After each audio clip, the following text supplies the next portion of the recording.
अब मजा आई। उधर हाथी के ऐसा करंट लगी कि डॉक्टर भी सुई लगाता थक जाएगा, लेकिन उसका करंट ठीक नहीं होगा। अरे बिलायती, तू सवेरे सवेरे ऐजा करता रू? नहा के कपड़े डालने आई थी। क्या? ए, चला फट से तार पर से कपड़ा उतारा। आज और अभी आपन कपड़ा डाले के बाद। क्या? अरे ऐसे कैसे? आज तोहर उतार के आपन डाल के रहे। हिम्मत है तो उतार के बतावा। चला। अच्छा इकुल बिलाज से इकुल का ले ले बाड़ू? ये गुल ले लू। हट। कुछ तो गड़बड़ बा। राजवा कहीं ऊपर गड़बड़ तो नहीं करत?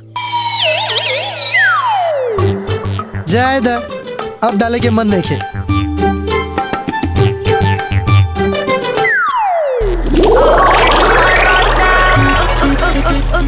अच्छा तो यही प्लान रहे बिलायतिया के। रुक बताओ तानी।